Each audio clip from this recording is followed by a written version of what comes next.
cult classic, action movies, shows, and the artists who helped make them. This is Action Gems. Howdy doody, everyone. This is Matt. Hey, and I'm Richie. And we are Action Gems, where we find them. And you watch them. Now, today, we both, for the first time, will be talking to Adoni Maropis. Now, Adoni Maropis played Quan Chi. Now, who is Quan Chi, Richie? Quan Chi just so happens to be my favorite Mortal Kombat villain. I believe he first made his appearance in Mortal Kombat 3? Mortal Kombat 3. We don't play the video games, but we do watch the movies. And I do own Deadly Alliance now for some reason. You're welcome. But Adoni Maropis played Quan Chi, a sorcerer who is rival to Shang Tsung in the show. When I was watching this show, I was heavily enjoying it. When Quan Chi was introduced, it sealed the deal that I needed to finish this show. Yeah, it's absolutely mind-boggling how we talked about how Jeff Meek was one of the best, or if not the best actor. I think Quan Chi, Adoni was the best character actor on the show because he wasn't playing Adoni Maropis at all. He was playing a completely different person, in which you will find out in just a few seconds. Here's Adoni.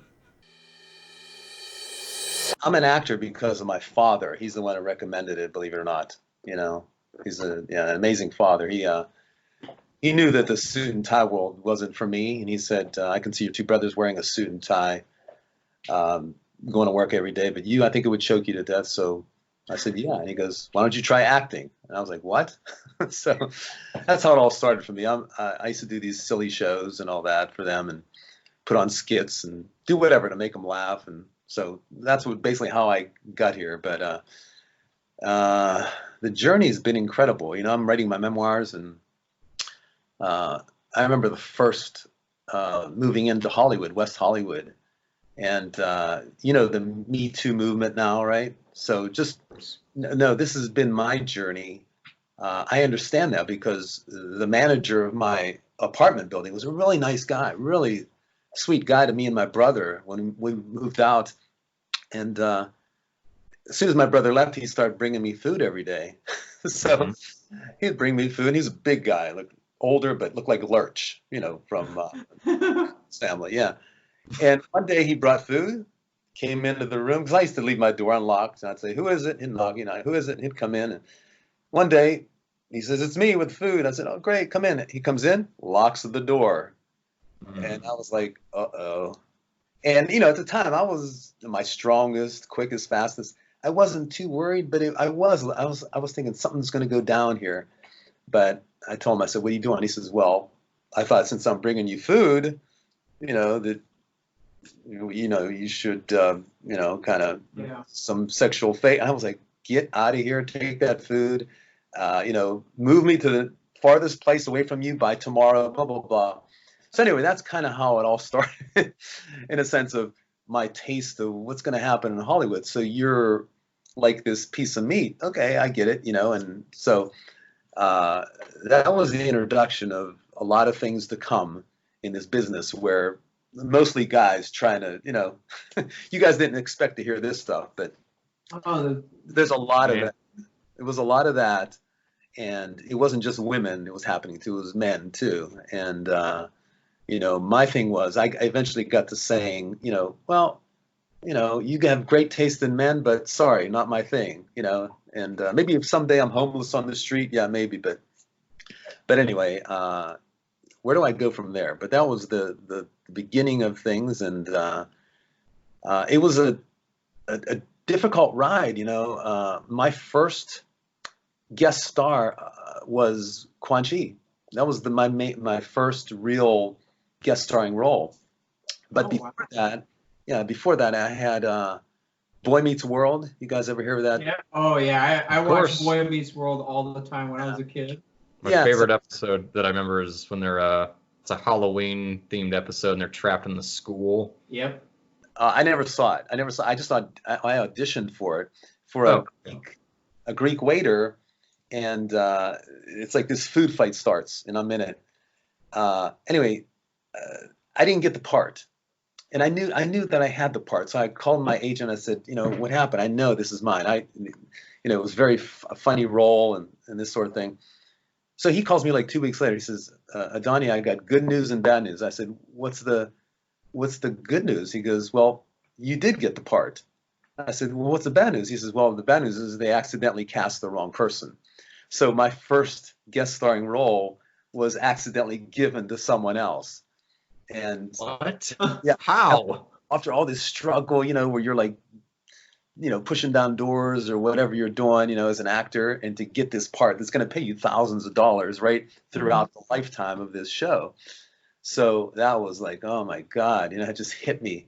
So my first really guest starring role was Mortal Kombat.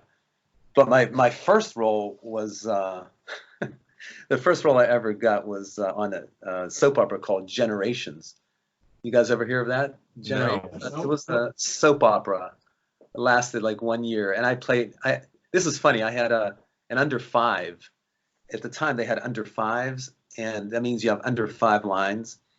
And if you may have lines or you may not have lines. Mm-hmm. So I didn't have any lines, and the whole episode was about me bringing this floral arrangement to this wedding. And so I the people in this wedding are always talking about, where's the floral delivery guy? He's late, blah blah blah, this and that, whatever.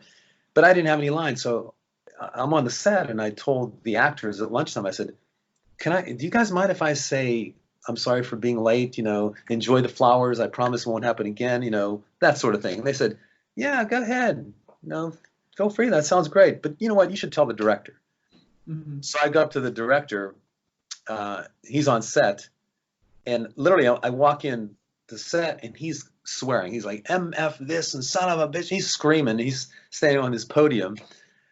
And I was like, oh my God. He's like, get the lights right here and blah, blah, blah. And he's cussing. But I said, I have to go up to him. So I went up to him. I said, excuse me, sir. And he goes, yeah. I said, I'm sorry, I'm playing the floral delivery guy. And I don't have any lines, but the whole episode's about me and I'm late. Can I just say, I'm sorry for being late and, it won't happen again, and enjoy, the flowers. And he goes, yeah, that's great. That's great. I said, thank you very much. And he goes, son of a bitch, get those lights on. He starts screaming. Anyway, the floral delivery that I had a bomb inside, which I didn't know about. And it was put in there by some blonde guy who was kind of like a little effeminate. And he should have been the floral delivery guy, where I should have been the terrorist, you know what I mean? Which I am known for playing. So that was my first part, as a floral delivery guy. The unsuspecting floral delivery guy. Yeah. So anyway, that was my first. But there's like a million things I can talk about in my journey. It's just been an amazing ride. So. Well, okay, so how did your role accidentally go to someone else? You know what? That's happened a few times, in a sense. For some reason, the producers picked me, and the casting director thought that they meant someone else, so she cast them. Okay. I went in to see her after that, and she said, "Oh, you know what?" She's laughing. She goes, silly mistake, She goes, I'll make it up to you. You want me to buy you dinner? Maybe I'll buy you dinner sometime. That's not worth it. Yeah, like I'm talking about thousands of dollars. I mean, I could have made, because Boy Meets World was like a top hit. Yeah, syndicated. Syndicated. I would have gotten a few grand for doing the episode, plus overtime, plus all this stuff. And anyway, she brought me in for a part that I didn't fit. That was the only thing she did. And then I saw her like 20 years later, and she didn't remember me. And I said, "You remember me?" And I brought it up, and she goes, "Oh my God!" I said, "You know what? I just want to give you a hug. I just want you to know that it's all good." And I hugged her. And then she goes, "Let me. The other casting director is here too." And so, yeah. So is that a common thing for a lot of other people, or is that just happened to you a couple of times? Well, I don't know. I'm sure it's happened before, obviously, to people, because the casting directors are listening to the producers, and she's making the calls, and I'm sure she can slip up, you know. In 24, when I got my most famous role, like Abu Fayed is the season 6 villain on 24, I went in there, when I got the audition, it was 4 pages of me torturing Jack Bauer, okay, which is Kiefer Sutherland. Yeah. I read this part and I said, this is me. I said, I know who this guy is because my dad, you know, when I was 10 years old, he was in a terrorist attack and he survived. Yeah, he survived. And I was a 10-year-old kid and I wanted to kill. It was the Palestinian Liberation Organization. And there were 2 guys that brought up hand grenades. They hit my dad in the leg with a hand grenade. They brought out machine guns and shoot at my dad in the airport. Wow. So he got shrapnel on his, you know, it was the first time I realized that my dad is not a superhero. It's like he can actually get hurt. At 10 years old, you think your dad is, you know, the superhero. At least I did. Yeah. And we were in Greece traveling on vacation, and he left like a couple of days before us to return home. And that happened at the Athens airport. But my dad sat me down to dinner after that, and he saw the anger in me and the hate, and he explained to me why this happened, and that people all over the world are generally good people, but these people did this bad thing and they deserve to be punished. But I want you to understand why they did it. He said, I don't know what I would do if I thought what was mine was taken away. So I understood, at 10 years old, I understood who these bad guys were. And so when I got this part, I read, I said, I know who this guy is. I know it. So I went into the audition to do it, and the executive producer, the executive producer says, hey, Adoni, I remember you because I was in season 4, and I had a scene with Kiefer, and they said, oh my God, this is Emmy Award stuff, but then they cut me. And their explanation was that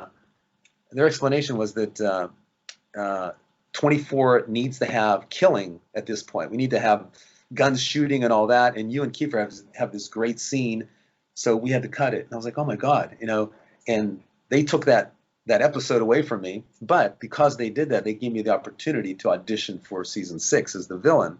So it turned out to be a blessing in disguise.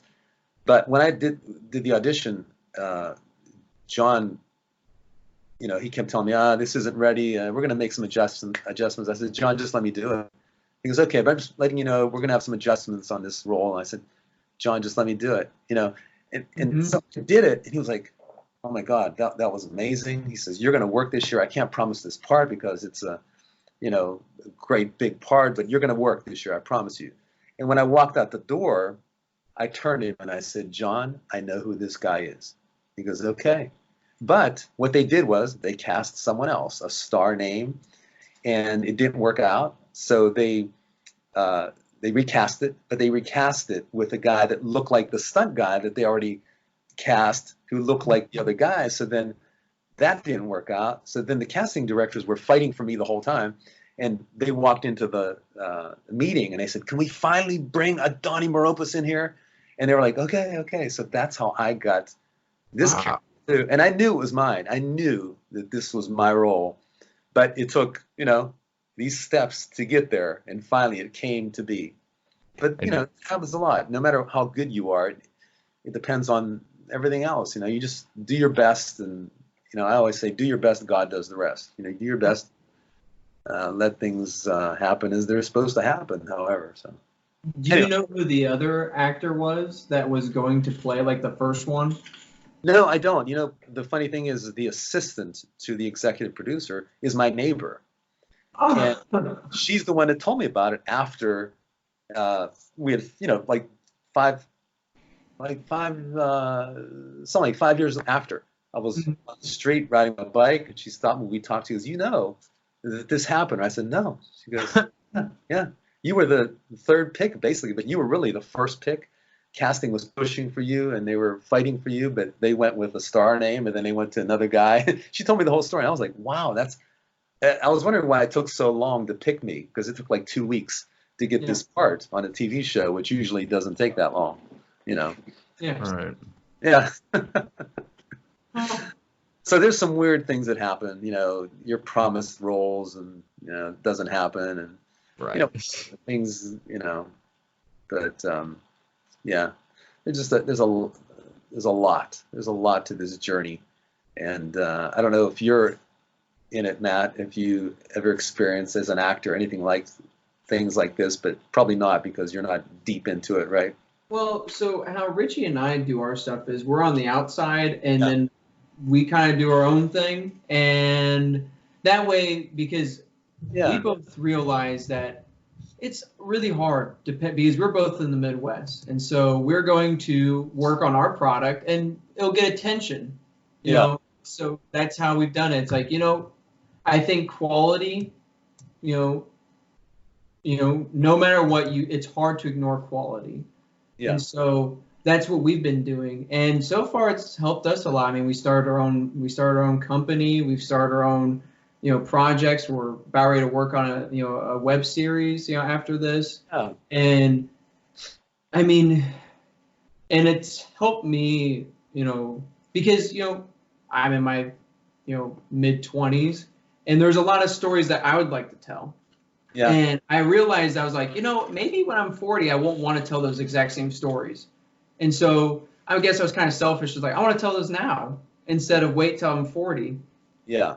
Because I might, I'll be a completely different person. Maybe by then I'm like, gosh, I don't want to tell that. That's stupid sounding. Yeah. You might as well tell it while it's hot, while you want to, Mm-hmm.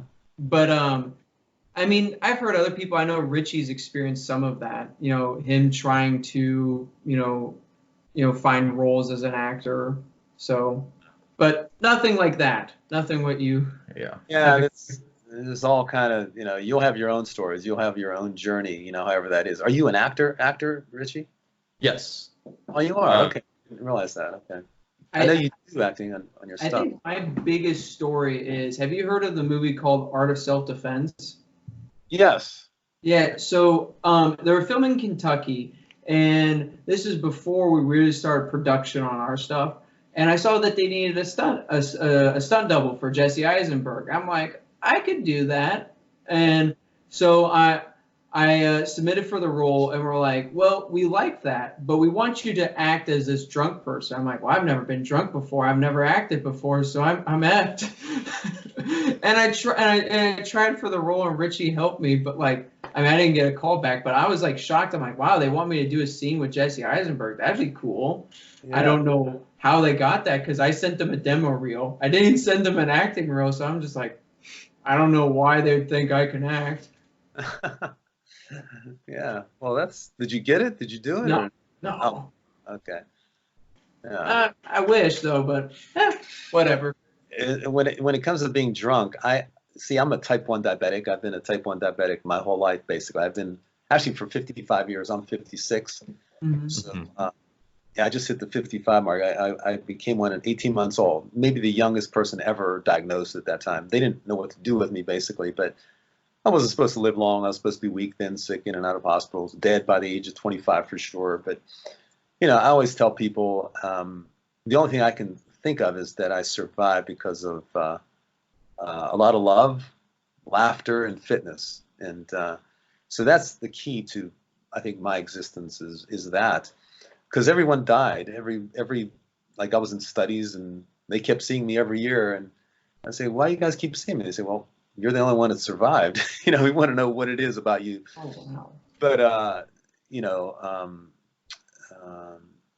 don't know where I was leading with that. I was going somewhere with that. I forget. But that's its own story. That's a constant something I have to deal with is blood sugars and taking shots. I give multiple shots a day, so I have to do that on set. I have to make sure when's lunch and you got to have some food for me just in case. I'm really easy. I only ask for what I really need. And because I have to have it just in case.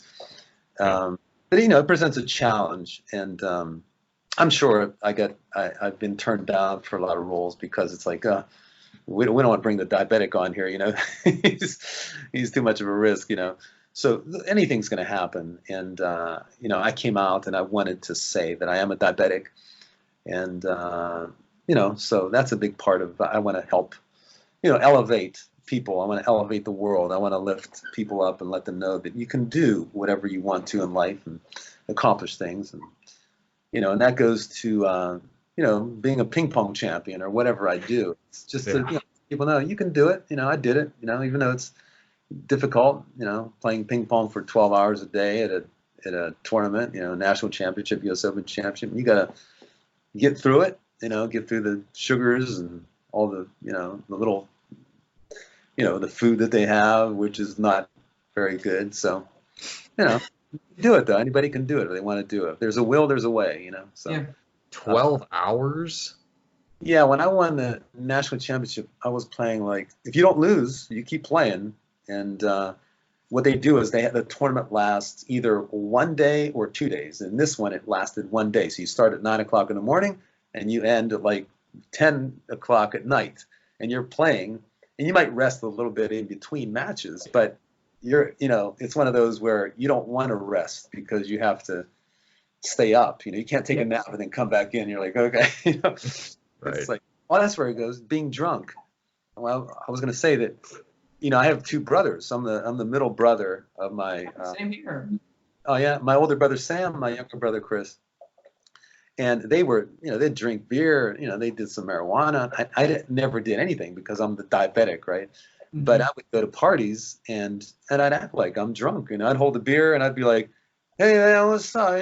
These guys are talking and they're like, "I love you, Don. You're the greatest, man. You're my brother." I'm like, "Yeah, me you too, man. You're my brother too, man." I just imitate. I watch these guys and say, "Oh."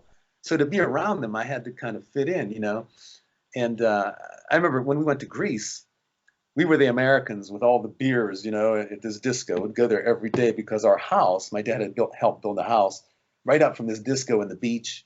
And we'd go to this disco every night, and we were the Americans with all the beers. But when I would get a beer, I'd take a sip, right? And we're like, cheers. And all these people would start coming around us, all the Greeks. And I would, just look around and, I'd feel, the peer pressure of having to drink, and everybody's drinking except me. So I would act like, I'd take a sip of beer, I'd spill a lot of it on the ground, and I just, people come up, "But Don, I love you so much. You're the greatest." And I'm like, "I love you too, man." Oh, whatever. And so I would just imitate, and get a feel of, all right, this is getting drunk. It's kind of easy. I can fake this stuff. So I became good at that. And then, like I said, in Greece, we used to go to Crete on vacations. We still do, but my dad, had helped build a house 200 yards up from this disco that everyone used to go to right on the beach. So we'd go there every night, and we were the Americans who filled up the table with beers.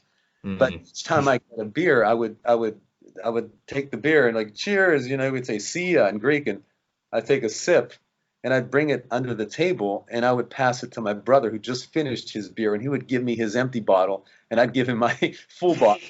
And then I'd just like that, and I'd put it down, and it's and I'd end up drinking maybe, I don't know, 2 beers, if that, the whole night. My brother Chris would be drinking 25, so drinking my beer. So we were good at that. We'd just pass it, and he'd pass it to me. And so that's how I always faked the drunk thing. So I became good at that. So I played drunks in, movies, and you just kind of, slur your words a little bit, and just, that sort of thing, So I always like doing that, but anyway, talk about being drunk, playing.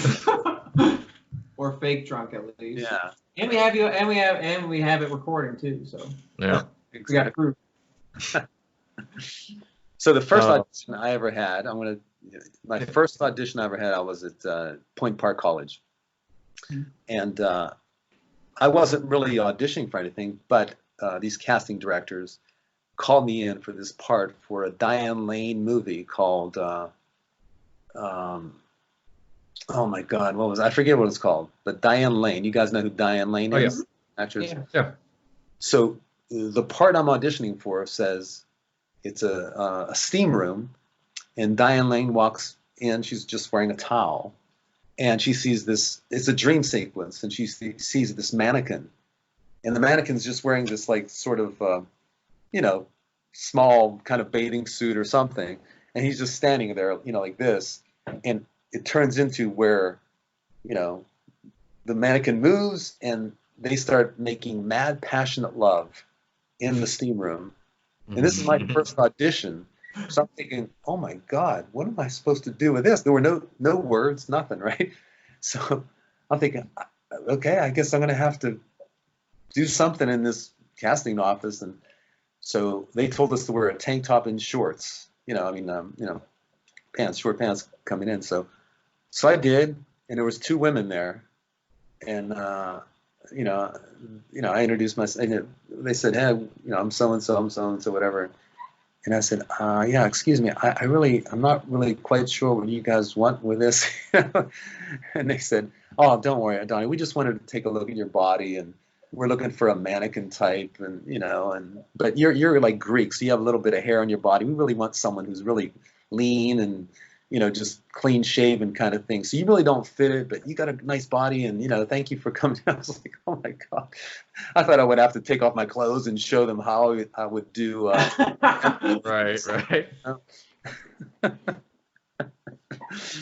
So anyway, but like I said, there are a lot of stories, a lot of things that happened, and in this journey of acting. The showbiz world, But if you want to, if you have any questions you want to ask me at this time, or I'm kind of talking like crazy, so I don't know. That's totally fine. Yeah. I think first of all, we're really good at listening. I didn't. If you guys have questions, you can ask me, but I think the first one that I want to ask is, so how did you hear about? So first of all.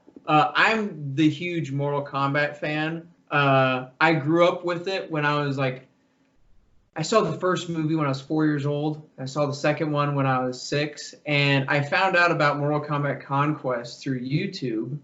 Yeah. I had to watch the show in 10-minute intervals in order to watch it. And then about 3 or 4 years ago, I don't know if you know about this, but it released on DVD. Yeah. So I got it this year, and I showed it to Richie. I was like, "You need to watch this. This is a very fun show." Yeah. And the episode that really gravitated Richie the most was the first episode of Quan Chi called Quan Chi. Yeah. And which we were both like, there's just something about him that is different than everyone else. Yeah. And it is amazing. And I guess that is my biggest thing is because I know Richie told me you didn't know about Mortal Kombat. So how did you hear about it? And yeah, I was going to go into that. It's funny you bring this question up because I was going to lead right into that, but I didn't want to go there unless if you guys had other questions you want to ask me about something else. But since you asked it, I was ready to go there anyway. Yeah. It was just an audition that came to me. And you have to understand, I've never played an arcade game in my life. I've never done anything like that everybody in the world is into. Like I'm one of the few men in Hollywood that doesn't know anything about a car. I'm an athlete through and through. I'm like, surviving every day, being a whatever, but I'm not into cars. I'm not into arcade games or video games or anything like that. I play sports, So anyway, I got this audition. And I said, oh, wow, great character. I could kind of explore and play with this guy. Now, I had no idea that this was a arcade game and well-known, that they were already up to Mortal Kombat 4 at the time because Quan Chi was already known. I didn't know any of this. And so I developed this character, and I put gloves on. I had these black gloves, leather gloves. So, and I would sit in a chair, and I would just, I'd be, I don't know if you guys can see, but I'd just be like, playing this character. I would just be like, just imagining this sorcerer from another realm, And so when I went into the audition, I sat, I said, do you guys have a chair? And they said, oh, but we want this guy standing. Adoni. I says, well, I see him sitting. They said, well, we see him standing. So can you, I said, no, please let me sit. I really feel like sitting for this and I said, if you don't like it, either you can tell me thank you and move on, or you can tell me to adjust and stand up. Can we do that? They said, okay, go ahead. So they said, there's a chair over there. Whatever. I grabbed the chair. I sat down. And the first line, I don't know if you guys remember this, but my first line is, you miserable sluts. And that was such a great line. So I started with that, and I'm talking to these two women, casting directors. And then it went on from there. And I did the whole thing sitting down. And I said to them, I said, well, would you like for me to stand? I said, no, Donnie, that was great. That was great. We'll let you know. I said, okay, thanks. So I leave. I come to callbacks, and what's his name is there, the producer. Oh God, I can't remember his name right now. Anyway, the main producer's there, and he says, and you can just see, he was like, okay, Donnie, we loved what you did sitting down. Okay, but can you just stand? Because we'd like to see it stand. We loved what you did sitting, but can we see it standing? I said, sure. And he goes, and another question is, why are you wearing gloves? I said, well, I see this guy as an evil sorcerer. I just thought the gloves would kind of fit, that sort of thing. And he said, okay, but you don't need the gloves either, if you want. I said, but, I feel good with them. I mean, is it okay? He said, yeah, that's fine. But you could stand, right? I said, yeah, I'll stand. So I did the audition standing. And they said, great. That was great, Adoni. Okay, so anyway, I get the part, right? I still don't know anything about this guy. So they fly me to Florida. I arrive, and the woman who picks me up at the airport is Renee Tennyson, my slave, the Playboy Bunny slave, which I didn't know this was a Playboy Bunny slave. All I know is this cute girl came to pick me up when we're hitting it off. We're talking, So anyway, we go out to eat, that sort of thing. And then I meet Jamie Presley. I didn't know who Jamie Presley was at the time. I didn't know these were Playboy Bunnies. I didn't know anything about anybody. And then the first day on the set, the director's there, and he says, Adoni, he says, how do you see this guy? I said, what do you mean? He goes, you see this guy sitting or standing? I said, honestly, I see him sitting. I said, when he stands, he stands. You know what I mean? He says, that's how I see him. He says, let's get Adoni a big chair in here, get him a big, whatever, king's chair or whatever it was. So he says, okay, now we need to get you in makeup. So I said, okay. So I go to makeup, and the casting director says, okay, we're going to get you to look like that. He showed me a drawing, and I was like, what's that? He goes, that's Quan Chi. I said, are you serious? He says, yeah, that's the guy in the arcade game. And I said, this is an arcade game?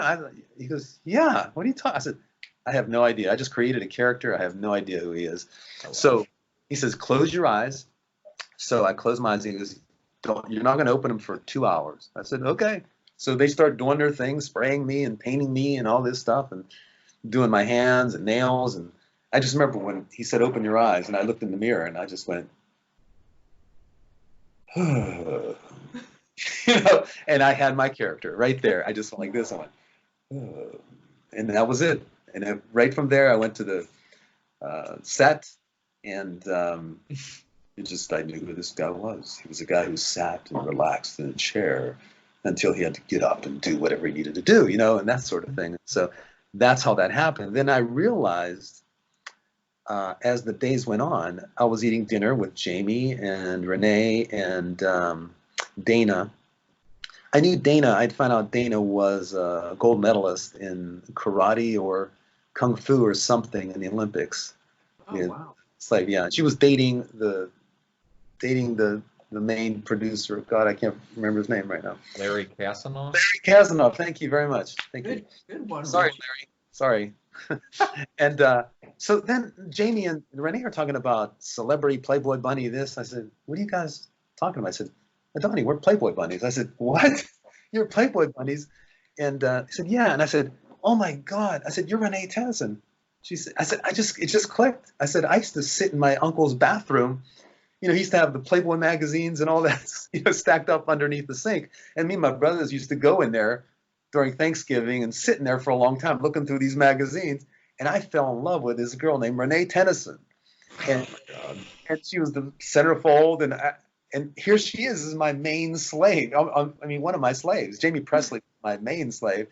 I just was shocked. And I remember called my housemate at the time, and I said, no, I came home. That's right. I came home, and my housemate, I said, yeah, I got these Playboy Bunnies. He goes, who?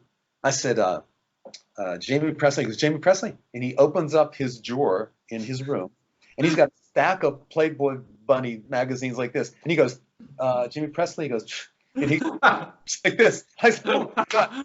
I said, Renee Tennyson. He goes, Renee Tennyson. Okay, Renee Tennyson. I was like, oh my God.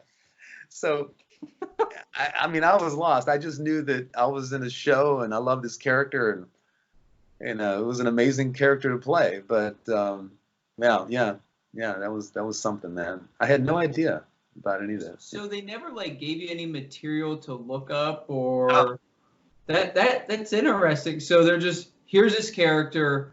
What do you think? And you're like, okay, I'm gonna do it this way, and they loved it, and that was it. Like they didn't.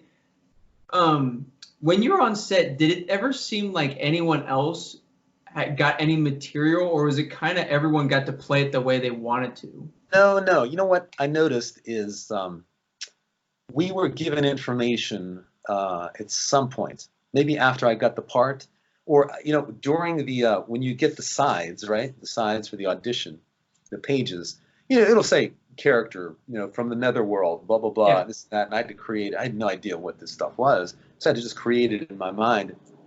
But then you got the rules of Mortal Kombat somewhere along the line, and I don't know if it was like I think it was when I got the part. When I'm flying over, it was like I remember reading the laws of Mortal Kombat and all that sort of thing. But I didn't know anything about an arcade game. I didn't know, I just didn't know. I didn't know until the makeup guy was telling me, we're going to put you in this makeup. And I was shocked. I'm telling you, when I just came out, I looked in the mirror and I was like, it was like, that was my character. He's that guy who's just like, I'm so beautiful, that sort of thing.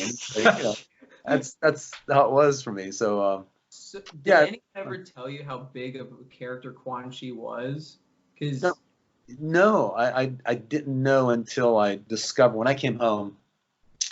People started telling me, oh yeah, Mortal Kombat 4. I remember a manager calling me up and saying, because I was looking for a manager at the time, and he says, come in. He says, me and my son are huge fans of Mortal Kombat 4, and Quan Chi's our main guy, and I was like, really? So I met him, and then I went to an arcade, I went to see a movie where I live, and I walk in, I see this arcade game, with Mortal Kombat, and this kid was playing Quan Chi, and he's playing competing against this other kid or the machine or however they do it, and I just went up to him, and I just barely touched his elbow or something, just like that, just to look. Because I felt like Clark Kent, as Superman. Yeah. And this kid didn't know that Quan Chi was standing right as he's playing me. So that was just kind of cool, And it really became cool realizing that, Quan Chi is known worldwide, and, it's fun. It's fun. But the thing is, I didn't know. And I like that because a lot of times, actresses or actors will come to me, and I love coaching people, and they'll bring me a scene that's well known from a movie or a TV show, and I tell them, you gotta let it go. You can't put that in your head, because now they're playing from their head, and when you play from your head, nothing's real, and you think you're doing something, but you're not. You're coming from here. You got to bring it real. So you got to throw away whatever image you have of that character and really make it live, in your own body, no matter what you do. Just create it, So.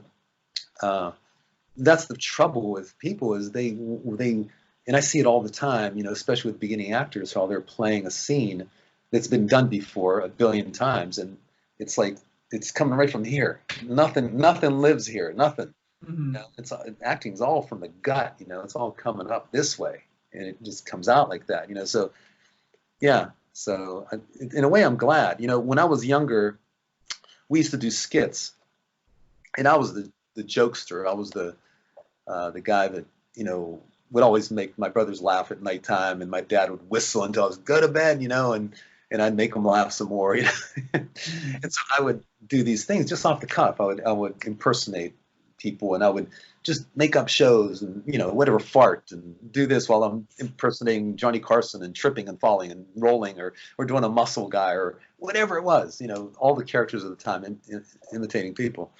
But we would do these skits, these famous skits. And my brothers were really good at memorizing these lines and knowing the characters in these movies. Whereas I wouldn't see it that way. It's like music.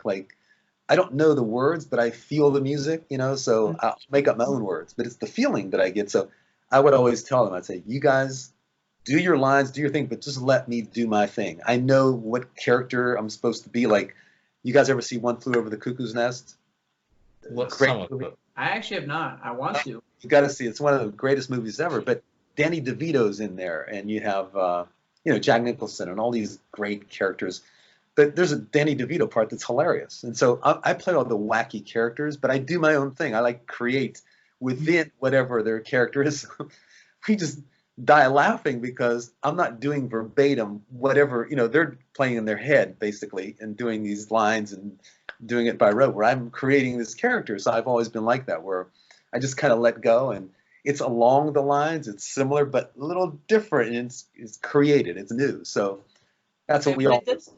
I apologize. No, go ahead. I was just going to say that does make a lot of sense, because probably for a lot of the directors on the show Conquest, they were like, there's 2 other movies prior to this, and we don't want the guy who's going to play Raiden just to look at the previous Raidens and just go play, don't.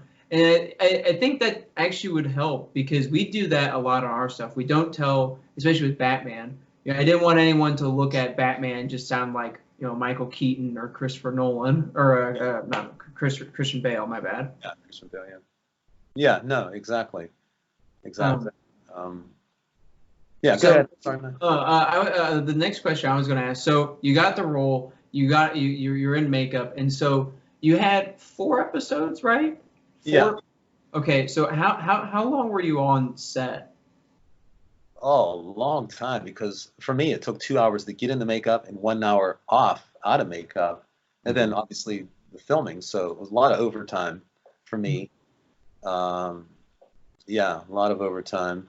So it was a daily thing. I'd go to Florida, fly in, and we did 2 episodes at a time. So I did Quan Chi episode, and then the next episode, and that was difficult. I'll tell you that story too, because the first episode I did of Quan Chi, I just did my thing. Mm-hmm. And they were scared, because the producer said, you know what, the next guy, I remember Charles Kanganis was the director. He's a Greek like me. And he says, Donnie, they want you to bring him down. I said, what do you mean? He says, well, they're afraid it's too big and you're giving too much. And this happens to me all the time, because I just let it rip, right? I let it rip.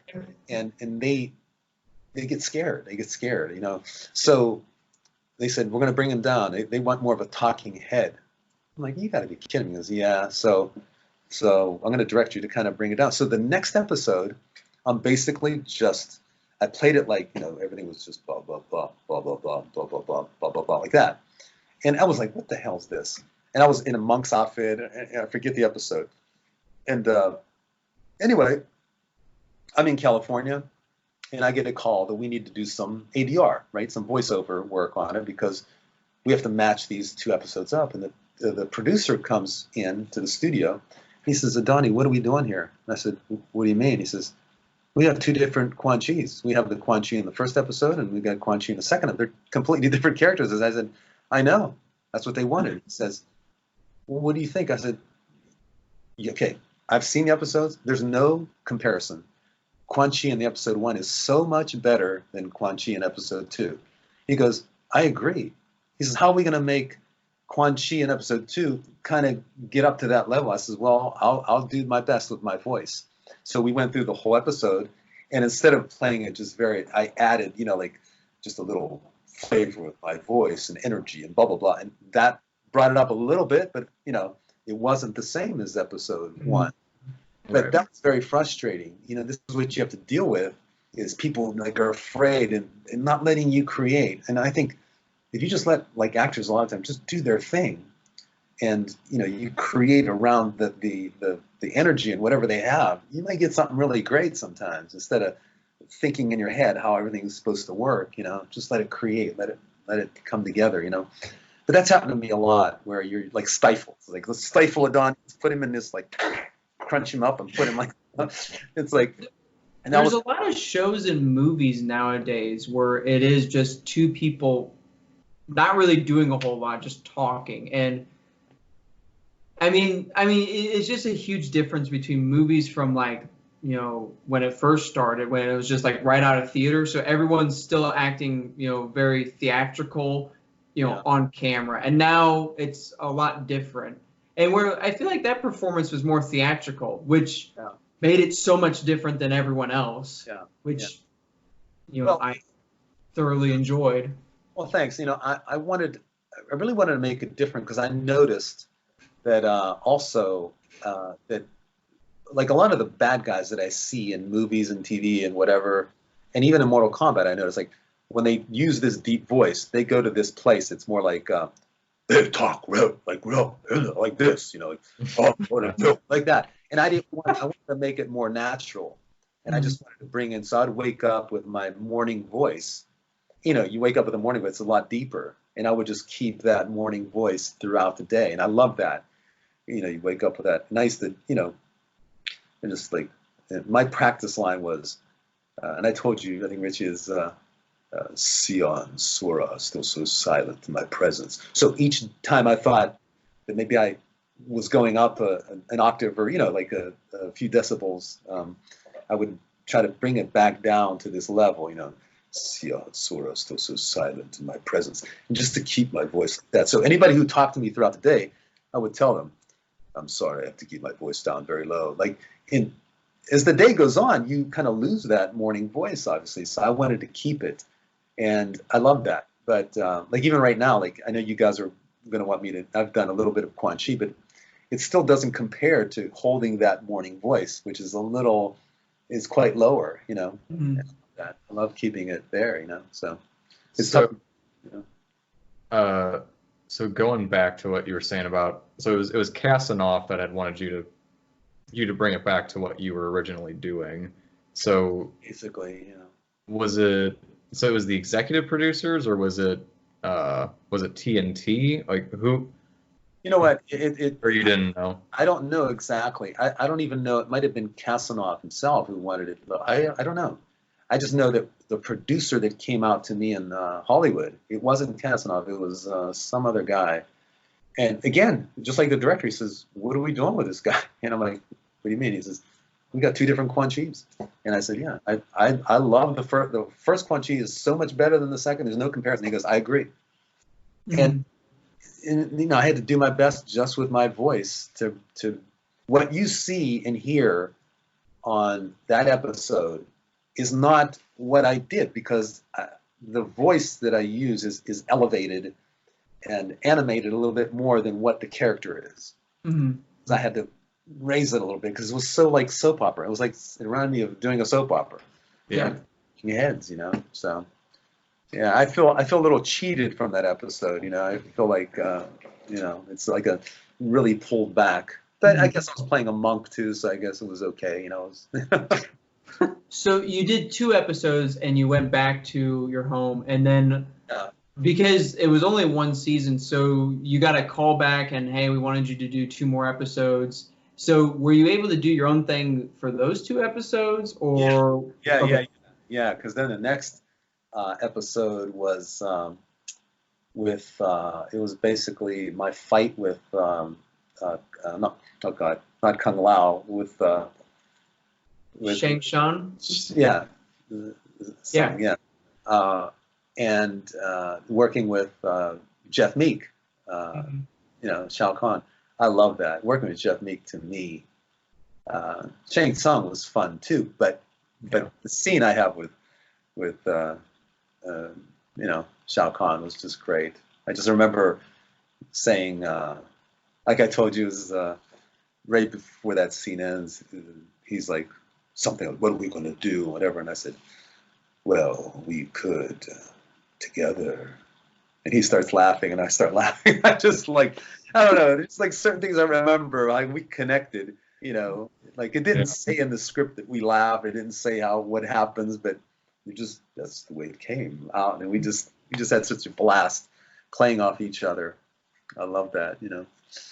Yeah. Jeff is. We're similar in a sense that we're athletes and competitors, and so it was perfect that we would be like, you know, have this scene. To me, you know, he's great guy, great basketball player too. I was telling Richard that we played basketball when we were in Florida together, and man, he is a competitor. He played for, I think, Division I school in basketball. Oh, wow. Yeah, and I wanted to be a pro basketball player. I mean, I'm an athlete through and through, but yeah. So we won. We won every time we played, but he really wanted to win. He wanted to kill. That's what I remember. He wanted to kill. I lost my competitive side thanks to my brothers, but I played football for 8 years, and then I kind of stopped. I was like, I kind of want to, dabble into other things. But yeah, football was my main thing. Oh, okay. Yeah, I lost I'm still it's not a competitor. Like when I play ping pong, to me it's the joy of playing. It's like this dialogue and dance you have. Like if I just beat everybody very easily, that wouldn't be fun. That's not why I play. I like the competition. I like the long points. Last night I played and it was amazing, playing, and like there was a big gym we play in and a lot of people there, and they all stopped to watch my match with this guy, and I'm like, I'm just lobbing and diving for balls, and it was just amazing. And that's why I play, is the competition. Win or lose, it's not about that. Without the competition, without this amazing, like I call it, dialogue and dance you have, there's no joy, there's no fun. Anybody can beat somebody if they're much better. Like, that's not what it's about, man. You want some competition. You want to have this great game, memorable game. That's what I play for. Of course. Like the what was it? The 8-hour game in tennis that took over 3 days. Yeah.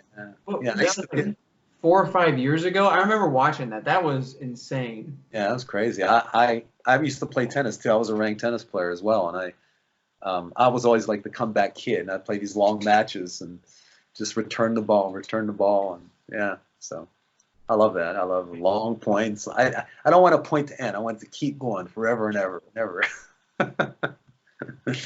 Staying alive, man. That's what it's like. So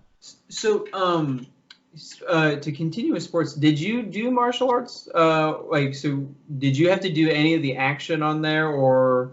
That's what I wanted to tell you guys at the beginning, and then I feared, well, maybe you wouldn't want to do the interview with me, but I didn't do any of the fight scenes. They put me in after the fight scenes, and I would do the close-ups or whatever. And the truth is, the first one that I did, the Quan Chi episode, it's really a piss-poor job on my part, because I didn't see the fight scene.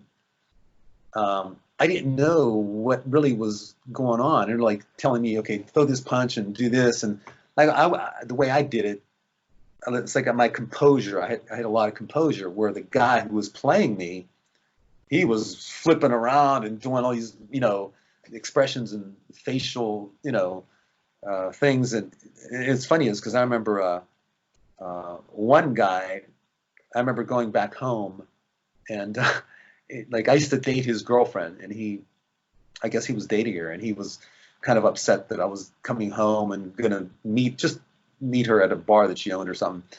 And he says, "I'm not afraid of that." I probably shouldn't tell this story, but he says, "I don't care how good he is at martial arts and flipping and all that stuff, And then someone said, "Yeah, when he gets mad, his ears stick out." I'm thinking, yeah, it's because it wasn't me. I don't know if I should tell that story. He's probably going to kill me now, but yeah, that was never me. And I remember when Mortal Kombat came out. I think at first, I don't know if they were saying that. I don't know if the actors were saying that it wasn't them. I don't recall. I don't recall how that worked, but the guy who did my stunt work was amazing. I think he was a gold medalist as well in the Olympics for something, like whatever. Yeah, I was always impressed with the moves, but I think my biggest problem always with how the show was with it was there's so many fight scenes that I don't think they got to really, focus more on the hand-to-hand and just the art of it. Yeah. But I always enjoyed. I was like, they did they did get really talented people to do it. Like it's like they know what they're doing. I mean, like some people are throwing 720s in the air or 540s, and it's impressive. I don't know what a 720 or a 540 is, but I tell you, 2 rotations in the air, roundhouse kick. Oh, okay. These guys were the best. They really were. They were amazing. The only people that did most of their own was Ciro, Daniel, and what's her name? Dina? No, my other slave, the redhead. What's her name? What's her name? Diane He? What? Dana He, the redhead, the tall redhead slave. She was the. So those are the only two that did their own, because they were martial artists. Mm-hmm. I've done martial arts a little bit here and there as an athlete, and I used to be able to do kicks and I've done them in movies and things like that. But I would never say I'm a martial artist. I would never say I'm anything remotely close to what these guys do. Never.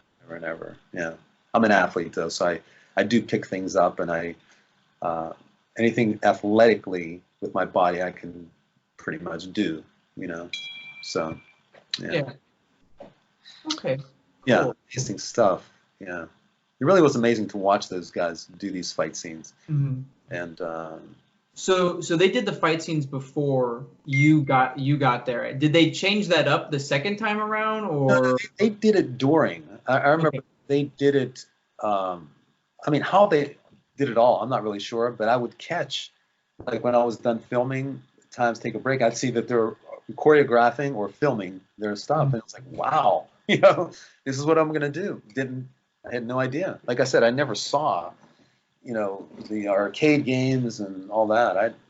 I didn't know anything about that. So that's what I'm frustrated as. If you watch the first episode of Quan Chi, you'll see him fighting is me, and he's like, his head is white, he's Quan Chi, but it's more white than he showed me, and I'm like kind of greenish head. Yeah.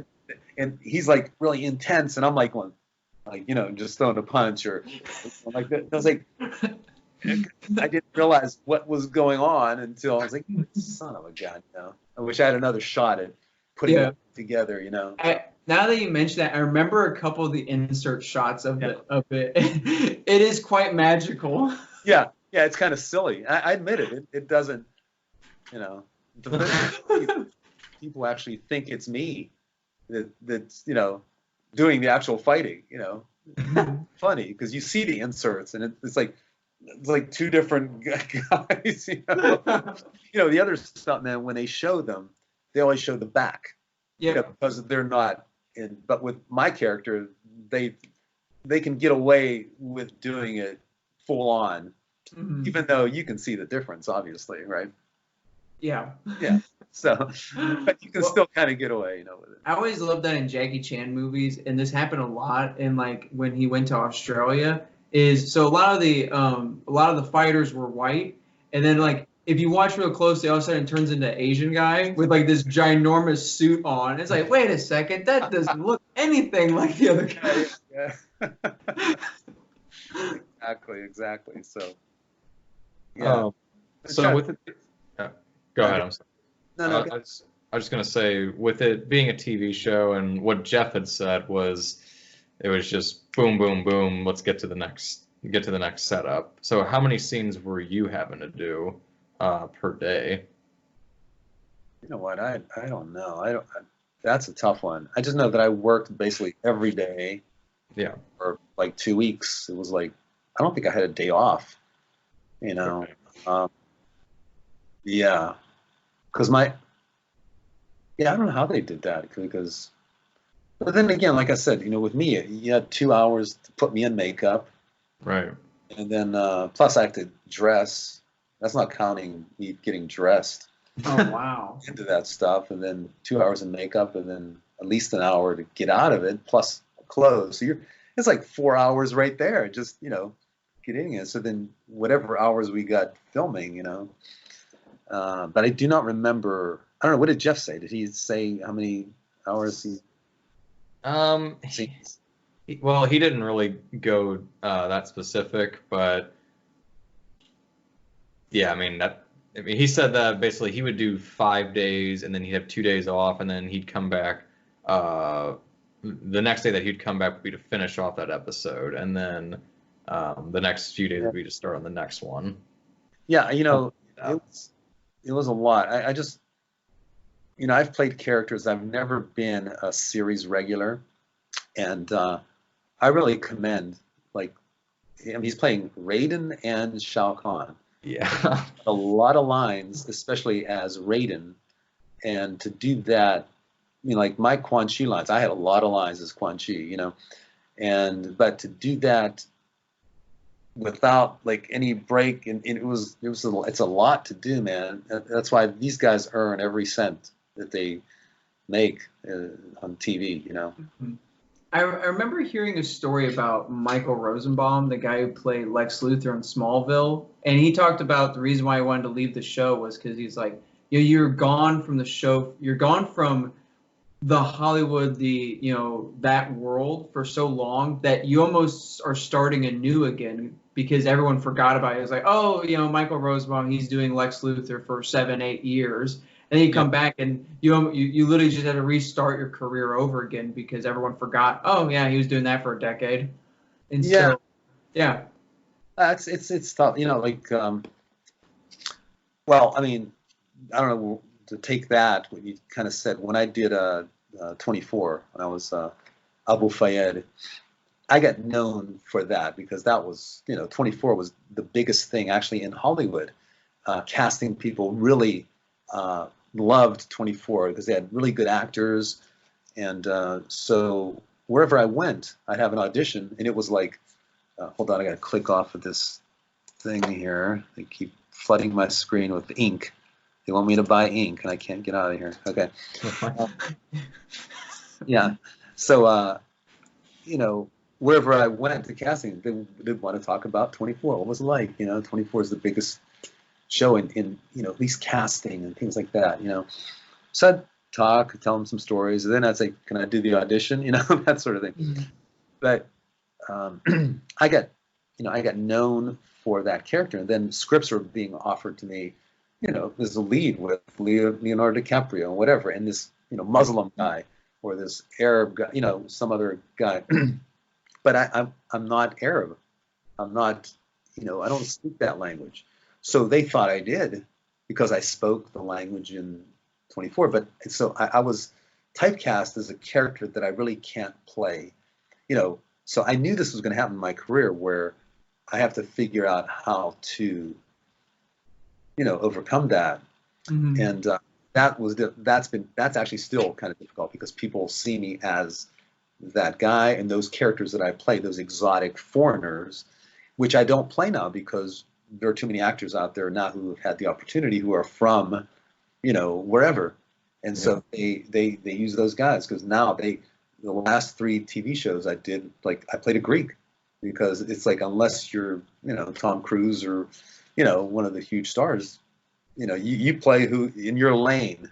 So that's what's frustrating about this business now is that you don't really get to act as much as you used to.